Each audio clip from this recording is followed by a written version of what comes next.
you so much, Christina and Anjali. I'm pretty sure we're going to have a terrific discussion, but just to give you a little bit of a background about the program. So this is the 4th year of Journalists and Writers Foundation's virtual certificate program on media and journalism.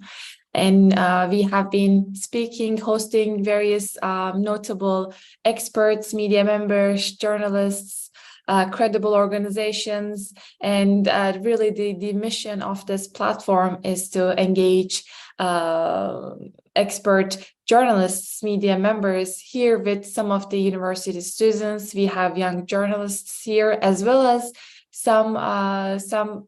some media members who are already leading their way, but it's always good to have a networking and learn from the best practices of others sharing the similar fields. So today we will be learning more about your institution's perspective on media freedom, press, and we're really interested to hear more about the resources that your respective institutions are providing to investigative journalists or journalists in distress overall. So I'll be hosting Christina Piaia today and Angely Montilla. Christina is a legal manager for Protecting Journalists Pro Bono program at the Reporters Committee for Freedom of the Press. She oversees legal intakes for pro bono matters concerning pre-publication review and access to public records, develops relationships with law firms and corporate partners to provide journalists with pro bono legal assistance. And I also have Angely with us, editorial staff working at Carnegie Corporation of New York, one of the most credible US institutions, all those foundations, and she works on the production of digital multimedia and print content, and also leads publications to support Carnegie's grant-making goals. Just give me 1 minute. I'm not sure I have my colleague here in the screen. I have a gallery view and speaker. Priyanka, not sure why I see you in the screen instead of the speaker. If you could help me out with that in the meantime, I would appreciate it. So let's start the discussion. I'll first host Christina, and then we're going to move to hear more from Angely as Zoya Ansari will be posting her questions to her. So Christina, you have an outstanding professional experience, but I would love to hear more from your career path too. This is usually the opening question that we have for our expert speakers here. The interesting crossroads is that you're a trained human rights expert too. You had various positions. You were a trial attorney with the Equal Employment Opportunity Commission and supervised the gender-based harassment unit at the New York's Commission on Human Rights. Spent many years as human rights attorney, lawyer. And indeed, you worked as a journalist too for the Associated Press for 5 years. So please do tell us how this transition happened for you, having this expertise at journalism, then moving on to a law perspective, and now you're working at a press institution, merging these two respective fields. But please do tell us about this journey and what roles did you have before joining Reporters Committee for Freedom of the Press? Sure. Thank you so much. And it's wonderful to be here. My favorite thing is talking to journalists, those that are currently journalists and also thinking about it. And so thank you for welcoming me here. This is usually a question that I get during a job interview where they're like, wait, how did you go from this to that? But in my mind, this all had a perfect flow. So I studied photography and journalism as an undergraduate and got my first job as a photo assistant at the Associated Press. And during that time, I started during the elections. So the kind of the recount that was happening here in the US. So I kind of jumped into a pretty busy news cycle. And then the next year was September 11th, working through two conflicts.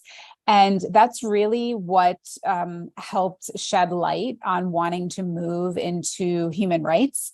And I thought about doing photojournalism because that's what my job was day to day. And I saw the power of being able to show individuals this information and document what's happening, and then giving them the option to make an informed decision as a citizen or an individual on potentially what steps they want to take.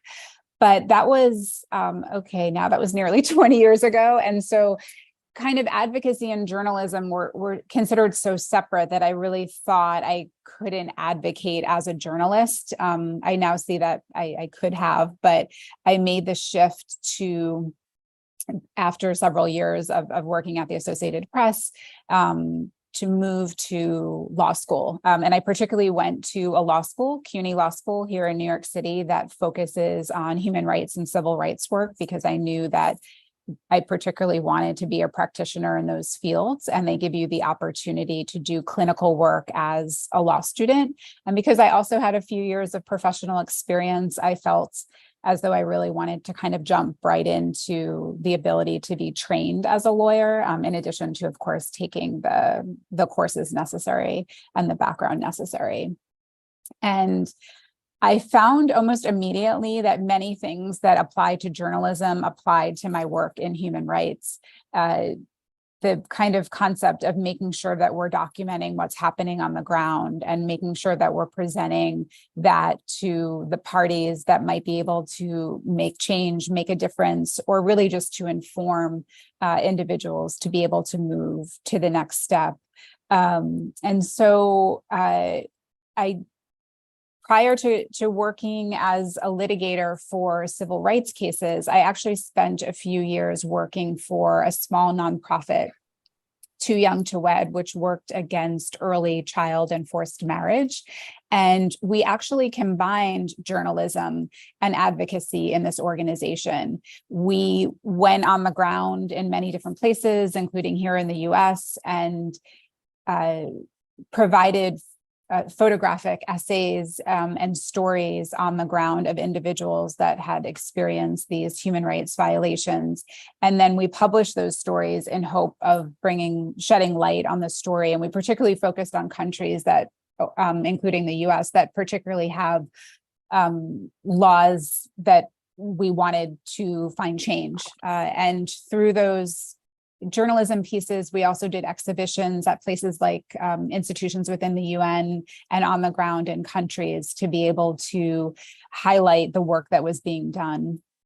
And that was a very difficult time, because I learned a lot about working informed trauma and making sure that we were working with individuals that were aware of what we were doing in the journalism scope. And I met some of the most incredible humans, and still in touch with a lot of them. And Too Young to Wed is continuing to do incredible work on the ground, always working with local communities in rural regions to help move forward in women's and girls' rights. And so then I decided that I wanted to kind of litigate. I wanted to be in the courtroom and do all of that. But I still loved human rights. So I applied for a position with the New York City Human Rights Commission and started as a staff attorney, and then was there for about 5 years, ended up working mostly in gender-based discrimination work, which was like no surprise considering my previous work. And again, loved working back here in the US on the ground with individuals. New York City human rights law is one of the most progressive in the country, I would argue even globally. And so having access to individuals to be able to use that law to help them in several different contexts, including like housing, employment, and public accommodations, I was equally moved by people coming forward to report civil rights abuses that were happening mostly at their workplace. That's primarily the area that I worked in. And through that work, I did a lot of outreach. So we worked with a lot of different organizations, a lot of domestic workers to make sure they're aware of their rights, working in the home. And then I moved briefly to federal litigation, where I worked on pregnancy discrimination. And then the opportunity came up with the Reporters Committee. And so it really felt natural to come full circle and come back to journalism with a legal background and be able to provide pro bono work for journalists. And I think, Humry, we're going to talk a little bit about what the Reporters Committee does, but I could go into that more now, or just wait for those questions. Well, to share a couple reflections. First of all, that's a beautifully constructed career path. Congratulations on all your achievements and endeavors. Well, the one thing that you said really resonates me as well as a human rights advocate. Our respective fields, and you've been in various platforms of human rights advocacy as well, listening to your career journey. Yes, definitely. Shadan from Egypt says, inspiring background. Yes, I do agree with you. Free media, independent flow of information is really the catalyst for the advocacy of human rights. Those are the channels that we professionals use to raise more awareness globally, to shed light on what's going on in different country cases, and engaging more intergovernmental organizations, calling for help, calling for assistance to ring the alarming bells on any of the atrocities that we professionally focus on. So that's very important. It's not possible to set this black and white division between journalism and human rights advocacy. Yes, there are some ethical differences. Sometimes human rights defenders do have a more politically geared position when journalists must be more neutral in order to give an unbiased flow of information. But I'm a human rights defender, and I do write opinion papers, articles, but my position is quite different from a journalist. But I do look after credible media members' criteria to document human rights abuses, or how do they elaborate on some of the rising challenges of human rights or political oppression taking place in different parts of the world. So that was a very important takeaway, I guess, from today's discussion, number one, because we do have civil society members in the room as well, not media members, but our applicant, I guess, was applying to this program, was very much interested in seeing, just like your journey, how to use the skills and tools of media to disseminate whichever working area that they focus using these channels, particularly social media, which I will love to have your reflections on that too. And we never hosted a photojournalist in the webinar, so maybe some of the participants will have more questions in the coming discussion session as well, just to remind everybody on that. So moving on, yes, please, I would love to have your remarks on the introduction of Reporters Committee for Freedom of the Press as well, its mission areas, working areas, what forms of legal resources, trainings is this institution offering to journalists, media members to promote their rights?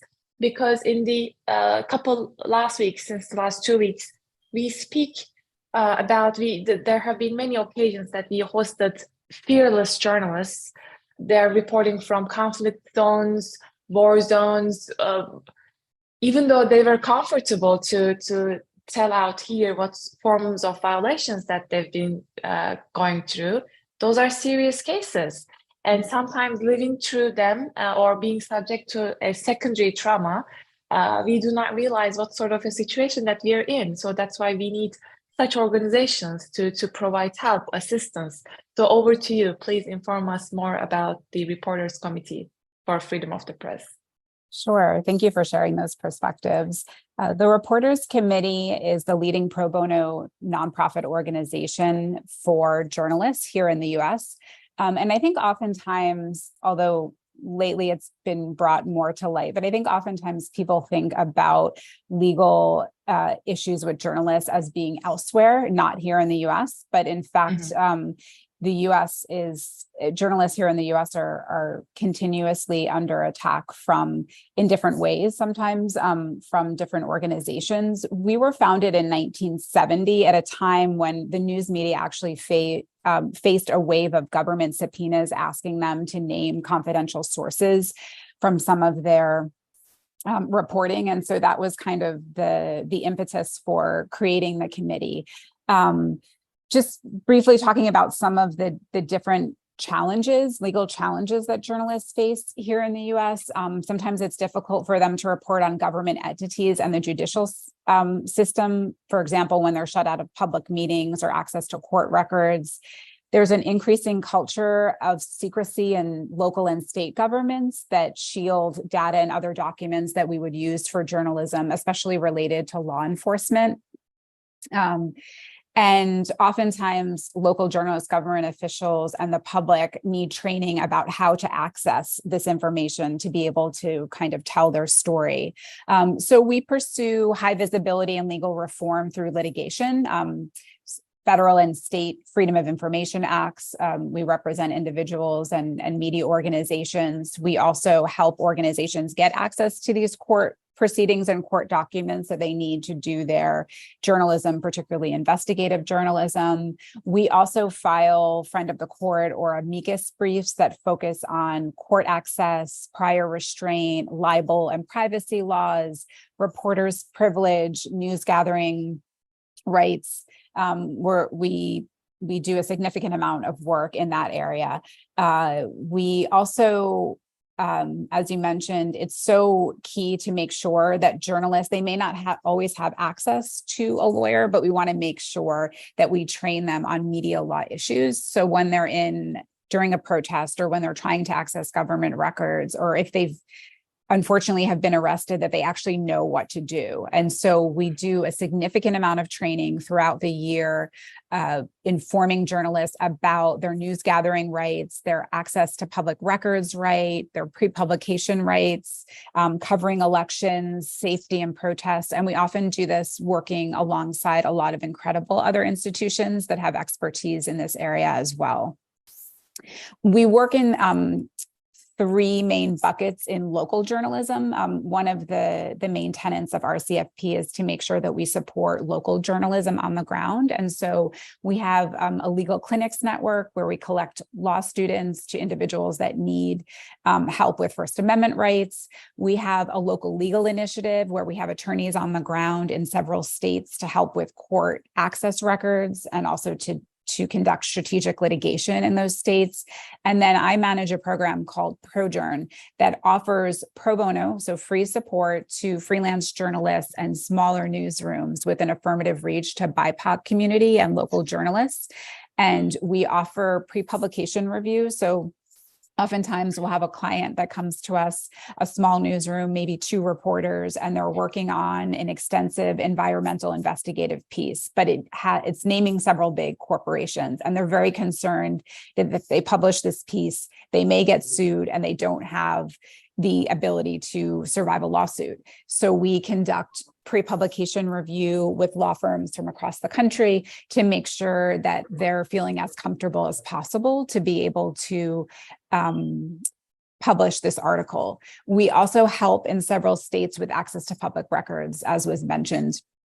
We work on making sure that people and journalists know how to access these records. If they come into conflict with a state agency or a federal agency, we can intervene on their behalf and perhaps also litigate. And in a moment, I'll kind of drop the link so we work in the US right now, but we also have a lot of contacts with organizations that work across the globe. And so I'll share a bit more about some of the resources. We have great trainings available. If anyone's ever working in the US, particularly with an election season coming up, we have election guides. We have a legal hotline that individuals can call, including emergency calls during an arrest, where we can get them connected to a lawyer that they need. So it's a variety of things. Just one follow-up question, because legal proceedings are different in every single country depending on their constitutional law. and many of the programs, I mean, based in Europe, here in the US, and being a predominant old institution, well established, I guess your majority of the legal services assistance is offered to journalists here in America. But how about the training sessions? I guess covering an election should have similar set of standards in each country. I mean, the working methodology. So are they open to journalists from abroad as well? All of our trainings are open to everyone to join. And I think that's right. I think that there certainly can be similar takeaways in different countries. I've worked a lot with individuals in other countries in my previous jobs, and I can tell you that our trainings contain a lot of useful information that's across the board. And I also think those journalists could provide interesting perspectives for US journalists that are working here on the ground to kind of understand what they're going through. So we welcome everyone to our trainings. Thank you so much on that clarification. And please, everybody in the room, start typing up your questions, comments. So we will then, in about 30 minutes, open the Q&A session. And I would love to have your reflections or any further questions about the programs offered by Reporters Committee for Freedom of the Press, or any question addressed to Christina on her professional expertise. Well, again, many important takeaways, and closely monitoring and following up the work of many media institutions, including UN entities as well. I guess particularly this year, or even maybe the last decades, so to reflect on a period with the rise of authoritarian states, state-led systemic crimes, both on civil society members, human rights defenders, and journalists, we see that arbitrary arrests are at its peak. Legal initiation of legal cases, courts against journalists or human rights defenders with the alleged accusation, ambiguous definition of terrorism is really putting us in a soft spot, because I've been meeting and working in partnership with various journalists, the ones that are dissident in exile, still keeping up with their credible work on human rights documents and reporting. And they do say that sometimes I'm out of energy because of these systemic legal attacks on us.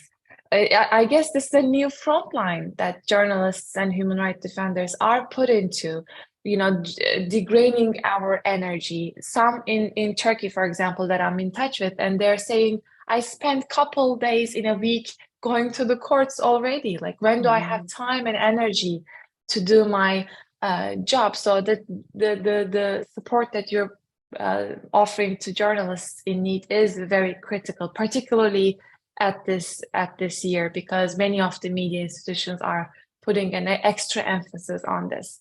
Arbitrary detentions, arrests are at their peak.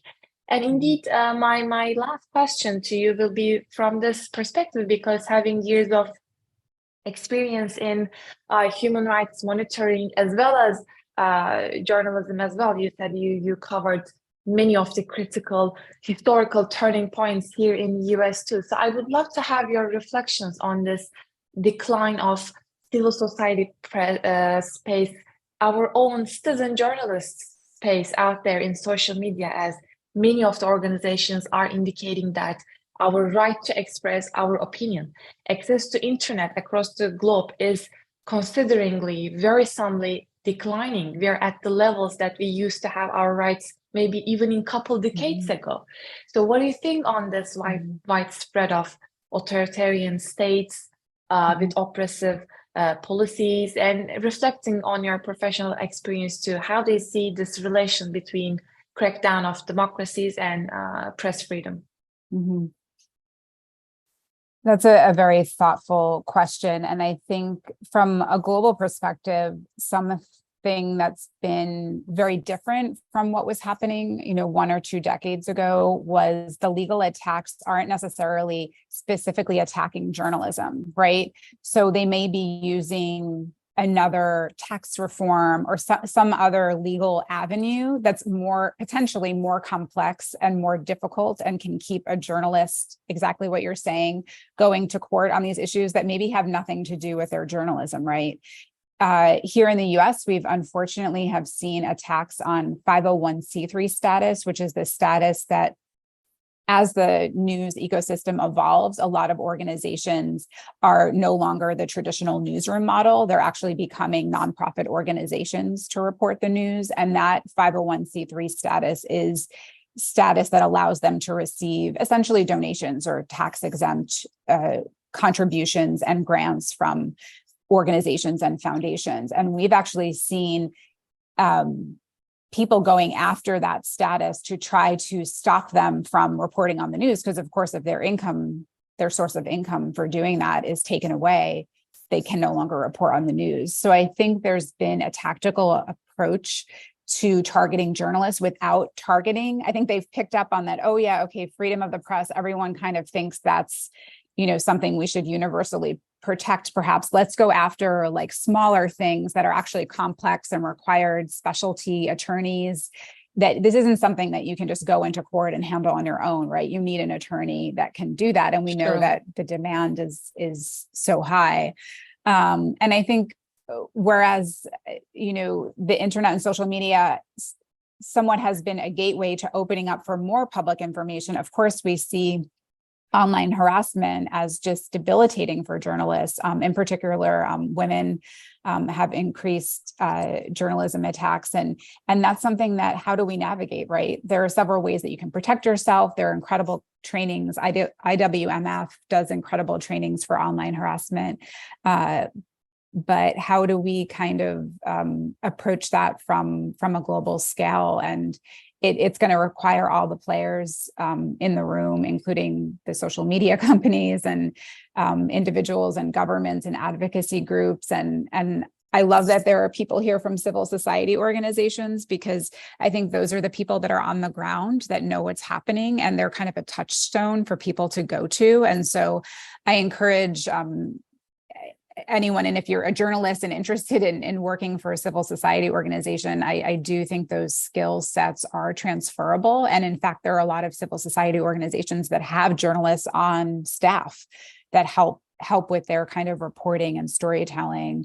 And so, yeah, we need to really build a very strong foundation and make sure that we're looking at these level of attacks from a different perspective. We are a founding partner of the U.S. Press Tracker Freedom, which documents attacks against journalists. And continuously, we've found that protests are the most dangerous place for journalists to be here in the U.S.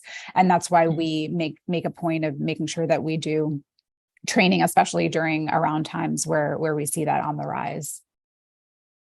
Thank you so much. I was at United Nations for the World Press Freedom Day, a international celebration day organized by UNESCO. And first reflection from every single speaker was that really there's nothing at this point to celebrate, and we must acknowledge what sort of a standway that we're in, so that we can work towards being a part of the solution rather than speaking up on the problems only. And just like you mentioned and underlined, everybody was saying that next year we want Twitter here, next year we want Facebook here, we want representatives of WhatsApp here, in some cases leaking our private conversations to state authorities. So we need them here in the room so that we can work on collaborative actions to stop these state-led harassments on journalists. So that was I was happy to hear the same perspective from your end as well. Thank you so much for all your reflections, remarks, and I already have a couple questions for you here in the chat, but we'll get back to that in the second half of the program. So please, friends, colleagues, everybody in the room, keep up with your comments, feedbacks too. I would love to have your reflections included in the discussion. And now I'll give the floor to Zoya to host Angely. Thank you so much, dear Jemre and Miss Anjali. Thank you so much for accepting our invitation, and it's a pleasure to have you today with us. Here's my first question to you. Miss Anjali, could you please share with us how your experiences in journalism, communications, and academia have shaped your perspective and led you to your current role at Carnegie Corporation of New York? Additionally, we would be interested to hear about some of the notable projects or initiatives you have been involved in Carnegie Corporation of New York. Further, we would also love to know how your role at Carnegie Corporation and the projects you have been working on aligns with your own passions and your commitment to making a positive impact. Over to you. Sure. Thank you so much, Zoya, and thank you again for having me today here at the Journalists and Writers Foundation. So I'm currently at Carnegie Corporation of New York working on the editorial team. And before coming here, I was at Vox Media as a Writers Workshop Fellow. And while I was there, I kind of got a very intense overview and introduction into journalism right after finishing graduate school. And in that program, I was working with many different newsrooms across Vox Media, including The Cut, New York Magazine, The Verge, Eater, and Vox. So it was a very big look at the different kinds of journalism that exists in the conglomerate that is Vox, and it definitely taught me a lot.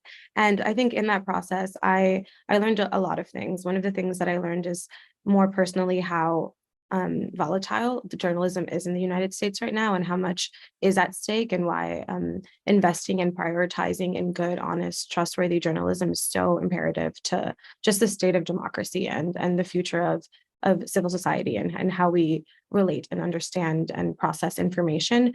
And also it made me realize the importance and my personal passion for storytelling, and for the importance of getting those stories out there and communicated clearly and concisely and in ways that are digestible for the general public.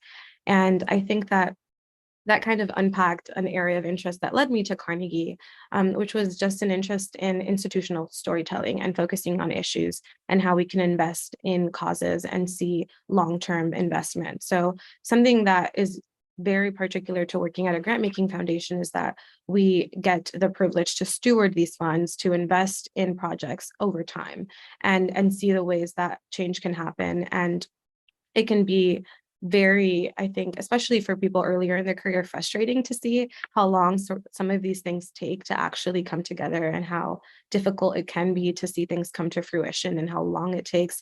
But I think that that's also has made me appreciate the value of institutions like Carnegie, because we fund the scholarship and the knowledge to make possible these projects. And that I think Carnegie in particular sees itself as an institution that funds scholarship and knowledge as a tool in the program areas of democracy, international peace and security, education, and higher education in Africa. And across those program areas, there's so many different focuses, but just a brief overview of them is the education program focuses on ensuring that American public education prepares students well. And there's a lot of different portfolios that we have that include creating pathways to post-secondary success, and designing new models for schools, and helping first-generation kids have access to college prep courses, and so many different things in that world. And the democracy program focuses on the civic integration of immigrants, and our program supports the protection of voting rights and the voter participation, promoting voter participation for all citizens, and so much more across the board. And then the International Peace and Security Program works with funding a lot of think tanks and nonprofits, universities, legal centers to help just invest in independent analysis that informs good policy and trustworthy policy. And lastly, we have a program that invests in higher education and research in the African continent. And the focus of that program is to support the training, retention, and research productivity of academics in sub-Saharan Africa. So it's a very broad gambit of issues and programs and processes that we work through. But I think that the focus is really just information and knowledge, and making sure that we're investing in the people who need that information so that it can be disseminated and it can be productive.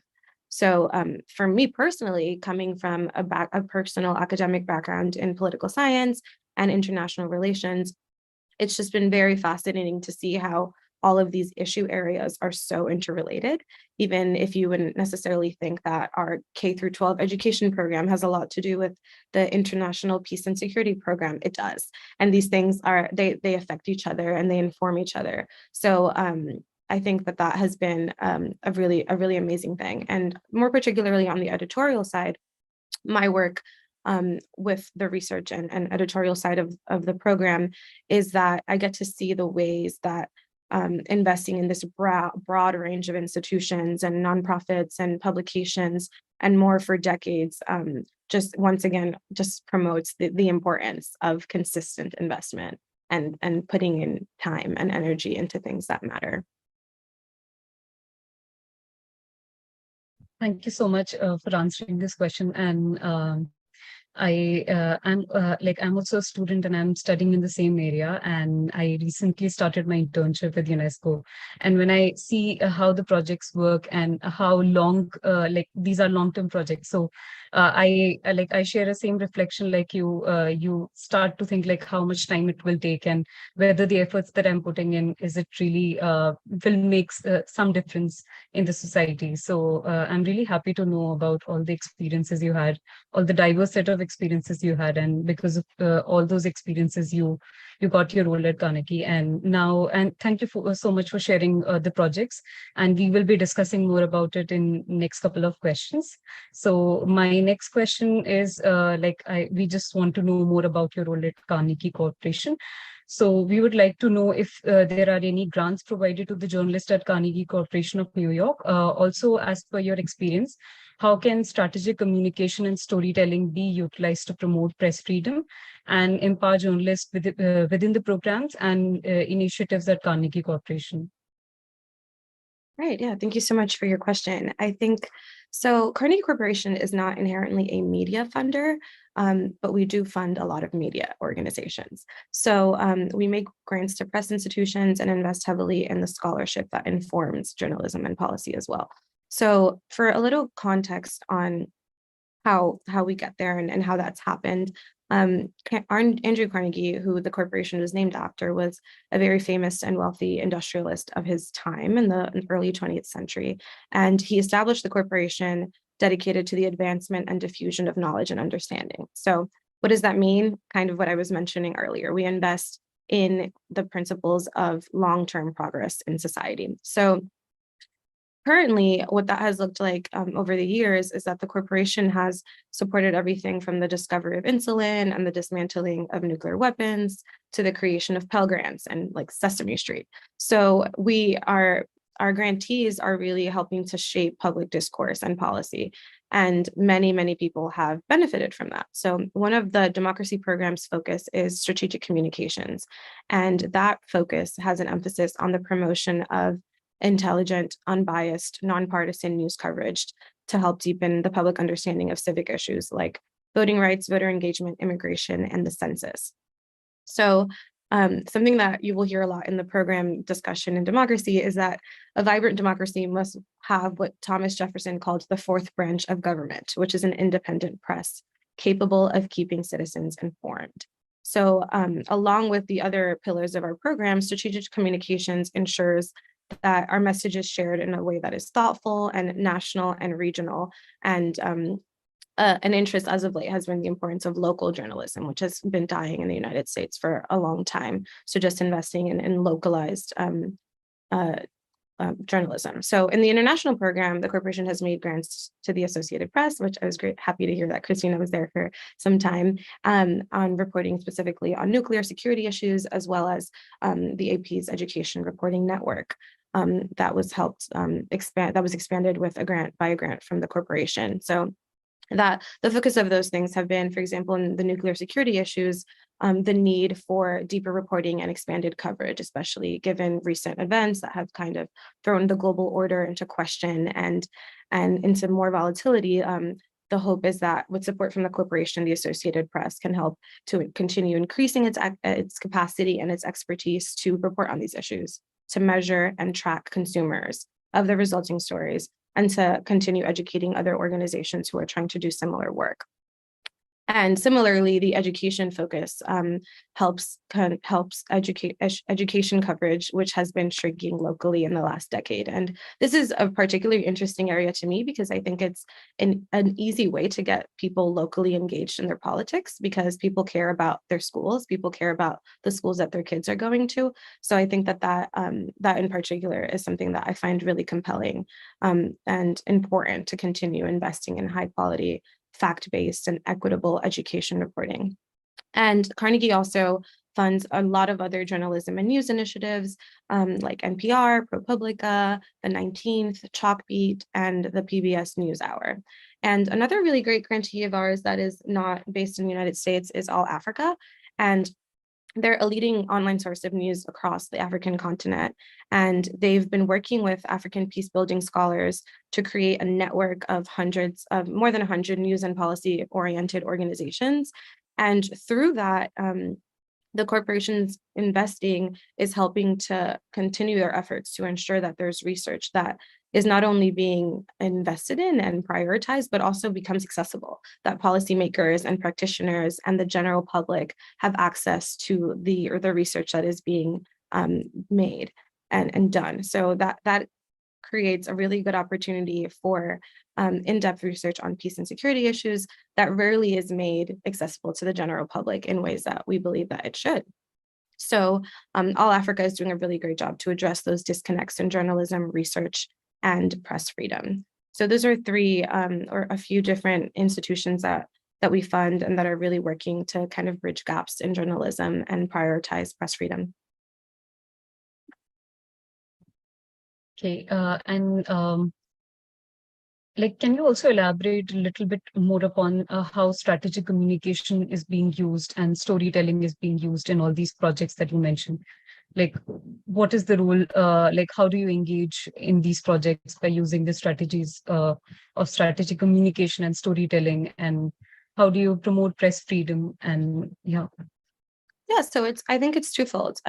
There's a portion of that happens internally, and a part of that, it also happens separate from Carnegie. So obviously, the role of a grant-making institution is to entrust reputable organizations to do the work well, because they are the experts in specific areas. So I think that we have an amazing grant-making team and different programs who really get to know the grantees and really get to know the work that we're investing in. And that takes a very strategic stance. And we have a grant-making department, we have a communications department, a democracy department, international peace and security department that all work separately and together to make sure that the way that we are investing is strategic and it is comprehensive and it meets the needs of the moment and the needs that can be anticipated and that we can plan for. So it takes a lot of different factors that involve all kinds of skills that we are very fortunate to have really incredible experts in so many different fields here at Carnegie, and also at different institutions that are affiliated to Carnegie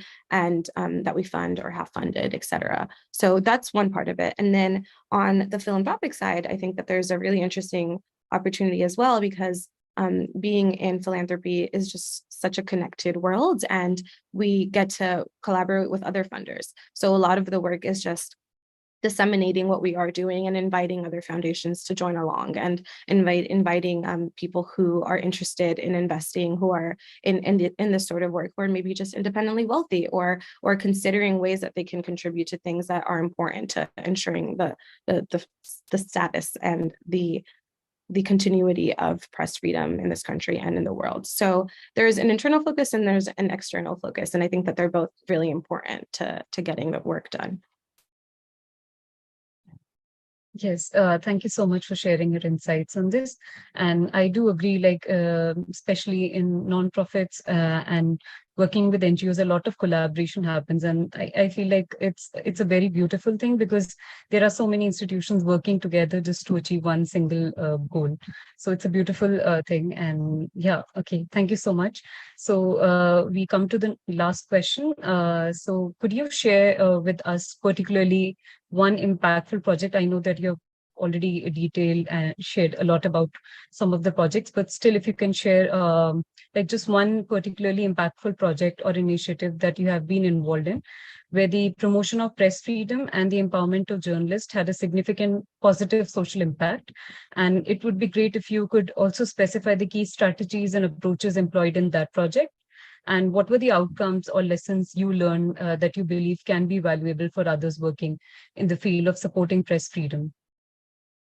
For sure. So I actually love this question because I have a favorite program that I get to work on, and that is the Andrew Carnegie Fellows Program. And just last month, we announced a second phase of the fellowship program. I will actually drop a link to it in the chat. And the focus of it right now is political polarization. And the hope is that for the next 3 years, the program will ask scholars to help Americans understand how and why our society has become so polarized, and what we can do to strengthen those forces of cohesion in American society. So the next class of fellows will be announced in spring 2024.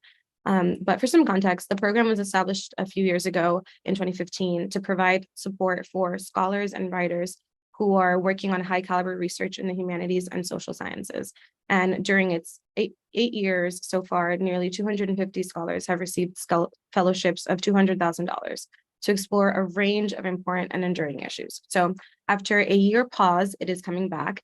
And I think that it provides a really great opportunity for journalists who are kind of pressing into these issues, which are so integrated into what we've been discussing, to have the funds to actually just zero in on this work and just invest in getting information out there and making it accessible. So some of my favorite recent Andrew Carnegie Fellows from the last few years include Dr. Keisha Blaine, who's a professor at Brown University of Africana Studies, and she's also a very well-known columnist for MSNBC, and her writing has been in The Atlantic and The Guardian, Foreign Affairs, etc.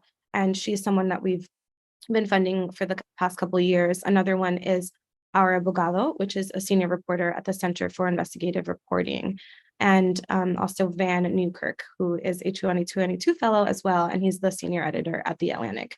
So we get the opportunity to just help people who are working on such important issues to actually have the time and resources to do so. So they're covering climate justice and racial and economic justice and voting rights and politics across a range of media and different sort of mediums. We've even had photojournalists, we've had visual artists, and different kinds of people who are invested and interested and experts in their fields. And this kind of helps give people the capacity and the reach to do so. So I think that this year's focus, or this coming year's focus, is really important with this emphasis on polarization, because it's such a part of life right now. And it is so it's part of how we take in the news. It's part of how we relate to each other politically. It's part of how we relate to each other socially. And I think that there's a lot that we know and a lot that we don't know. So I'm hoping that with this focus, it will be a really great way to continue to support press freedom and to expand it. And I think that something that I think we've learned so far in the process is that even different fellows that we've funded years and years ago, when you invest the sort of like positive, like-minded work that is contributing towards these greater goals, and you have the institutional structures to make them happen, you really just see how one person ends up working with another person, and we just get to form these communities of people who care about these issues, and that's really how you get things done. And I'm learning that now, and I'm seeing it, and it gives me hope to see the ways that investing in people and believing in people in different areas really makes things happen. So, yeah. Thank you so much for sharing about this project. I was just curious to know about, like, this is a fellowship, right? Yes. And do you have like some structure where you are providing some kind of sessions to the participants, like what exactly they do in this fellowship? So I'm just curious, and I'm sure many of the participants would love to know about it. Yeah, so it actually is, it's pretty different depending on the applicant. So we have a pretty lengthy application process, and then there's a panel of jurors that you work with, and then at the end of that, the end result of your project is in your proposal. So for some people, that is a book. For some people, that might be a documentary. For other people, that is developing a new curriculum for schools. There's a lot of different focuses, and it's not really like a cookie cutter thing. So I think I put the link in the chat, but I'm also happy to ask to answer any other questions about it. But it does change. It kind of happens on a case-by-case basis. Okay, thank you so much for elaborating upon it. And now I will hand it over to Jemre for the Q&A round. And over to you, Jemre. Thank you so much, Zoya. Let's share the screen with our speakers. Just a second. Yes, I love this view, having everybody on board. Well, Anjali, that was great to hear from your transition from having an academic background in political science, international relations, and moving on with your graduate studies of journalism. So you are also very well knowledgeable in this intersectionality between human rights and journalism. And that was great that you mentioned some of your insights about media coverage and different kinds of critical and time to time challenging content coverage in media. And thank you so much for introductions of Carnegie's programs, investing in empowering journalists and media members. So we have a couple questions here in the discussion board, and I would love if whoever wrote it is available to join us here. So just going over them. I see Winston's question. This is a particular question for Christina. A Zimbabwean journalist, you mentioned that you work with many groups across the globe. Do you have a group you're working in Zimbabwe? And thanks, he says, for sharing the Reporters Committee for Freedom of the Press link, some of the resources that is already shared in the chat box here. Yeah, thank you, Winston, for the question. And I would recommend, and I'll drop it in the chat, connecting with Trust Law. So Trust Law is an organization with the Thomson Reuters Foundation that's also a global pro bono legal service. And they connect high network NGOs and social enterprises to create change. And they are in over 190 countries with a strong footprint on the African continent. So I would connect with them. And then depending on if you have particularly other questions, I'll share my email here. You can always reach out and ask if you have particular questions. I wasn't sure exactly if you needed legal support or if you're just looking more to connect with other journalists in the country. Thank you so much, Winston. Whenever you're available, just please raise your hand. I would love to have you to share any further clarifications for the question, or if this was what you were looking for. So the next one is coming from M. Hatso. If you're available, if not, I'll go ahead. Yeah, my question came in before Christina finished explaining on her profile, what she's been up to. I asked how her legal background is crucial to the work that she is doing. She has replied to much of that, and yeah, if there is any other, how has it helped you to do your work even better? Because you have said that you had this media background, and then you also did some legal studies, and then maybe it's different from how you view the whole issue of human rights at the moment. How has that been crucial to your career? Thank you, Ms. Osto, for the question. And I spent 6 months in Mzuzu, Malawi, so it always has like a very special place in my heart. Wow. I was working in family law there for a few months and maternal health work. So I think legal work, being a lawyer, has helped me deeply understand the legal systems that are in place and how things work. And so I definitely don't think you need a legal background to be able to help journalists with training about certain things, or to work in a nonprofit organization that works with lawyers or with legal support to journalists. I think journalists and media individuals can bring such a perspective to these organizations. And so, at the Reporters Committee, we're not all lawyers. I mean, a lot of us are, because a lot of the work that we do is specifically in the courts and doing legal work. But a lot of individuals that are in some of our program work and communications department, they're individuals. Some of them were formerly journalists, and other individuals are, have an interest in policy or in journalism generally. And so I think there's a wide open range of backgrounds that you can bring. And I went the legal route because I had an interest in particular areas of law, and I wanted to be able to advocate that specifically, and that helped me understand larger global systems and how things are working on the ground. But I think there's so many different skill sets that can be brought to support journalists and human rights. Thank you Thank you so much for the clarification. Yeah, I would love to have similar form of a reflection from Angely too. How did your undergrad studies in political science or international relations helped you to gear more towards journalism, or any perspectives that was helpful merging these two different disciplines together? Right. So I actually thought about a legal career for a little bit. So I think this is an interesting context to be thinking about it.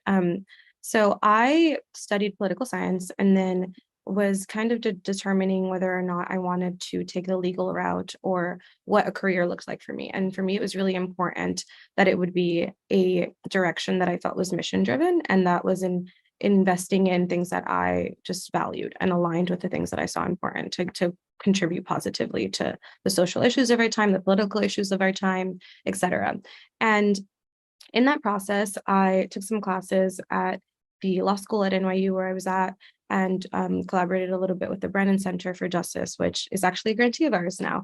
And in that process, I realized that the way that I saw my career going and where my interests were, I was more interested in and more invested in investing in the research and the policy and working on that side of it. And then that is something that people who are doing the legal work, who are fighting those battles can count on, and we kind of support each other in the process of actually making change and seeing things happen. So I think that in the process, there are so many different factors to any sort of work that needs to get done. And I think that in the bigger picture of things, like when you see Supreme Court decisions being made, and then people need to work around the court, like there's so much involved in that. And so much of it happens in think tanks, so much of it happens in nonprofits, so much of it happens in legal centers, and a lot of it happens in the courthouse. So I think that we all get to play different roles in this process. And I think that in my own determination of what I wanted and what my interests were, it definitely was leaning on the side of the research and the writing and the funding side of that, and figuring out strategic priorities and things like that. So that's where I ended up. But I think that all of these roles are so important into getting anything done. It's again about collaboration. Yeah, and professional development is quite a journey. We do evolve around things. Our interests are getting different as we are exposed to new information, as we see more resources. We change our focus areas quite often, and I love this fascinating this meaningful transition in between different disciplines. I guess it's a great asset that provides us as professionals. Thank you so much to both of you on your reflections. So Anna, if you're available, I see that you posted 2 questions, one for Christina, one for Angely. So if you are able to unmute yourself, let's start with the one for Christina. Thank you very much for both for the amazing insights. So my first question would be for Christina. And I would like to ask you, what type of cases do you find the hardest to advise on during your current job? And if there are sometimes cases you or your agency can't really advise on or can't really assist with, and in that case, where do you usually send those journalists or cases to have them out? Thank you very much in advance. Thanks, Anna, for that question. So in my current role, I'm not litigating the cases, but I do all the intakes and I kind of hear from the journalists and understand their legal issues. I think sometimes one of the hardest cases to deal with are when someone has a longer form investigative piece that has a lot of different players and kind of helping to inform them of what their risks might be if they publish it. So at the end of the day, attorneys aren't making that decision, right? That's up to the journalist whether or not they want to pursue publishing this story. But it's really difficult to make sure that their comfort level is there and that they understand the risks and to kind of advise them on that particular area. So that's something that I see, especially with smaller newsrooms or nonprofits where the stakes are quite high and they don't have a general counsel or $100,000 of legal fees available. And so I find that work to be so crucial and really important to make sure that the news can be put in the public eye. If we can't take on a case, because we can't take on every case, we have an incredible pro bono network of attorneys here in the US. So law firms that volunteer their time, that are First Amendment or media law experts that take on those cases. And that's particularly what ProJourn, the program that I co-manage, does. We intake cases in specific subject areas.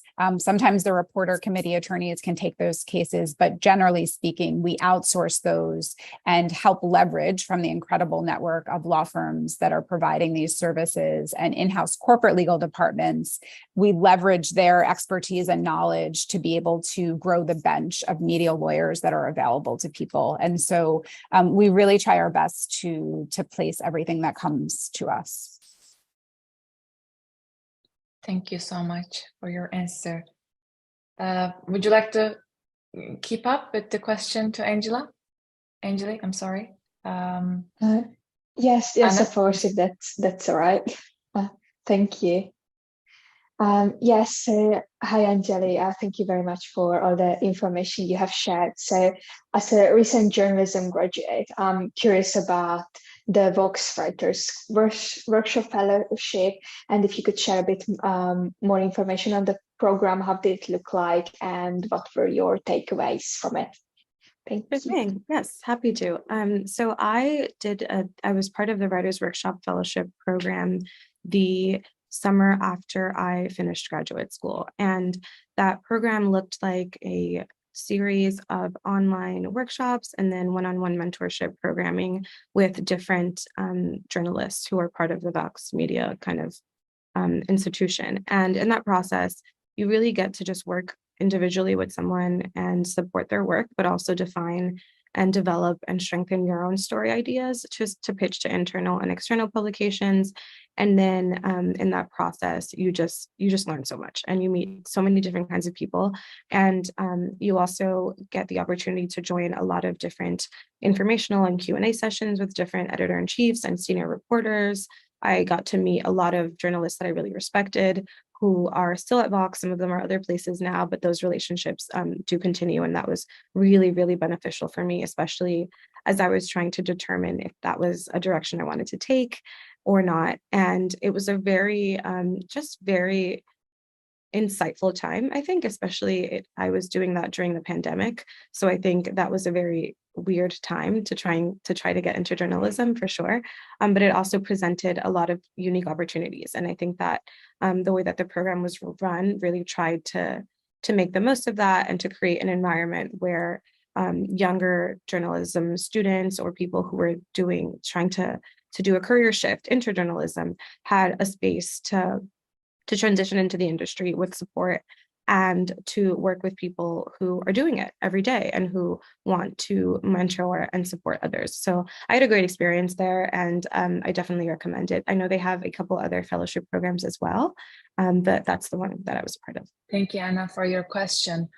So next one I see is not a question, but I find it an interesting insight. She says an example of what Christina mentioned about government restricting freedoms under other pretenses is a law that was introduced in the Egyptian legal system back in 2018. The law gives the okay to hold people with a certain number of followers on the social media accounts accountable and treat them as media outlets for what they share. I guess this is very much relevant to citizen journalism as well. Sometimes there are no-name accounts out there with almost 1 million followers disseminating information, and the flow of disinformation and misinformation. She also referenced to one of the former coups that happened in Egypt. So at the times of critical breakdowns, crackdown of democracy, we do have this additional threat of misinformation leaking on social media platforms. And one of the journalists that we hosted in our last session reporting from war zones, he mentioned that in his opinion, sometimes having no information is more beneficial than having misinformation. This could be questionable from different professionals' perspective, but I do see his point of view. So I would love to have Christina's and Angely's reflections on this too. Anything to share here? Any other reflections you want to share? Yeah, I think that's right. I mean, I think misinformation is creating a host of particular issues. I was really happy when Anjali was mentioning the new cohort of looking at polarization here in the US concerning politics, because it really, the past few years, the amount of misinformation, it has very true effects on society and on democracy. And so the more that we can understand how to strengthen democracy, and I think that really is through informed information being presented to the public, truthful information, informed reporting, creating like an informed citizen is the way that we can continue to protect democracy and those values. Angely, anything you want to add?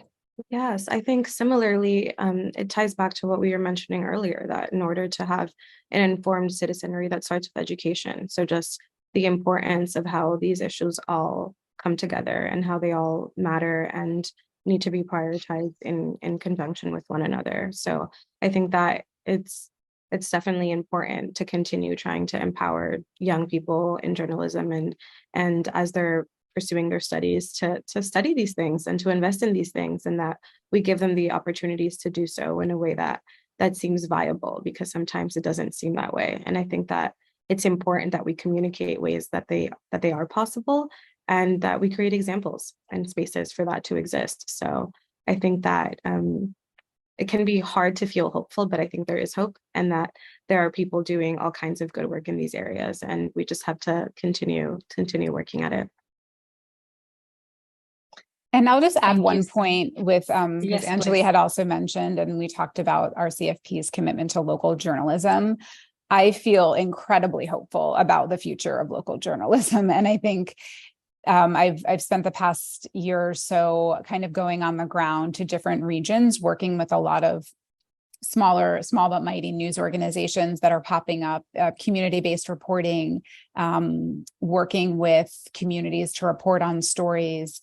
And I've never been more hopeful about what that means. And the communities are listening, right? And so I think we hear a lot of noise from a lot of different places, but when I go on the ground and I talk to individuals that are both receiving the news and producing this news from local journalism, the future is hopeful. And I think we're seeing that work. It's a matter of, how far we want to go into our news ecosystem. But I think we're going to see more and more of that coming up. And I'm very encouraged by it.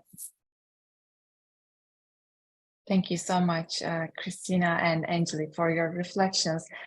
Well, that was a great pleasure to host both of you. I look forward to meeting you in person soon as well. I believe both of you are based in New York, if not, I'm mistaken.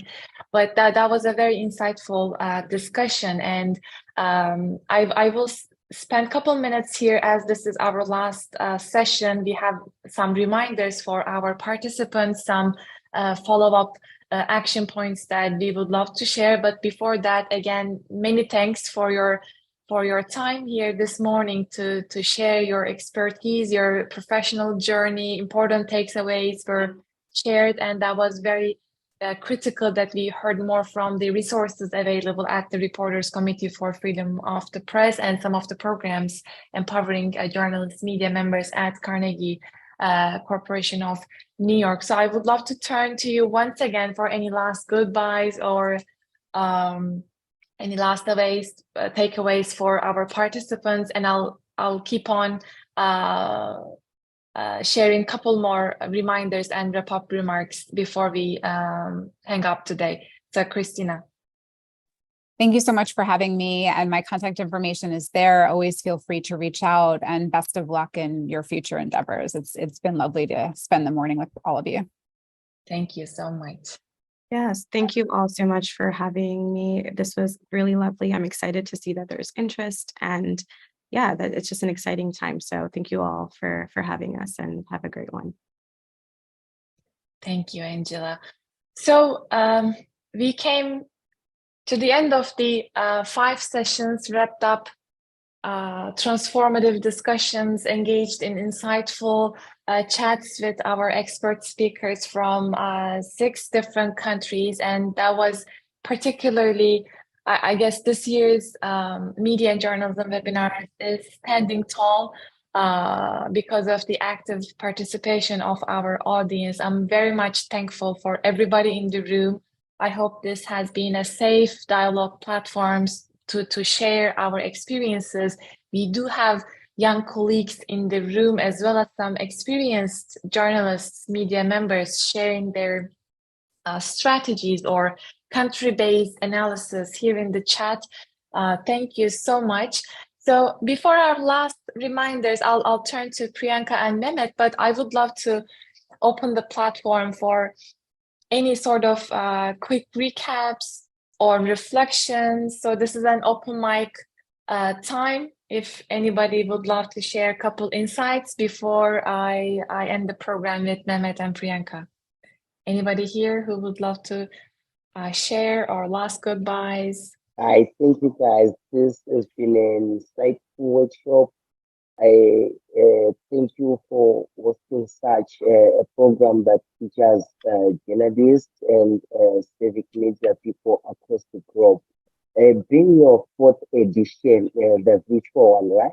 I think maybe if resources permit, it would be a nice start if we organize a physical one whereby we could actually maybe have a tour of some of the newsrooms, a tour of some of the places, and see some of the works that were done, or see how some of the senior guys carry on their duties within this field of communication and journalism. Considering that I'm from the African side, Zimbabwe, sometimes the resources doesn't permit to be part of such trainings. Thank you for according me a scholarship to be part of this project. So maybe given an opportunity, it will be of value that we do have tours physically. I know resources might be stressful, but given the opportunity modeled along that way, I think it would be of great. Thank you, guys. Thank you so much, Winston, and you've been great throughout the sessions to share your feedbacks, reflections, questions. I do appreciate your active participation and seeing wonderful messages here in the chat too. And our WhatsApp group is already available. Please join. If not yet, Priyanka can share the link once again. I'm available at LinkedIn and Twitter and Instagram with my name. Please do add me. Let's remain in touch. Maybe 1 or 2 more reflections. If anybody is willing to share, then I'll turn to my colleagues. I had a quick question, if that's okay. Yes, please go ahead. When can we hear something regarding the journalism project that was sent out at the beginning of this seminar?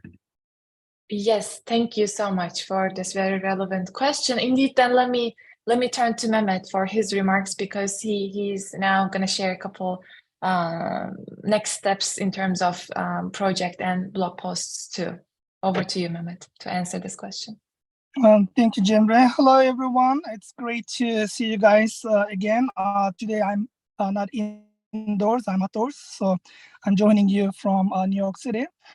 First of all, I would like to thank Christina and Angely for joining us, sharing their wonderful career path, and also, sharing the great work that their organizations are doing to promote and protect, journalists and support press freedom. This is very important, and I think fifth session is one of my favorite sessions because this is, we are sharing resources, and if you need help, if you're a journalist or if you are going into journalism career, sometimes people are being like little bit hesitant to go into this career because the journalists are at the forefront of violations, threats, and sometimes it really changes people's career path. But we definitely need journalists to protect our freedoms, democracy, and the rule of law.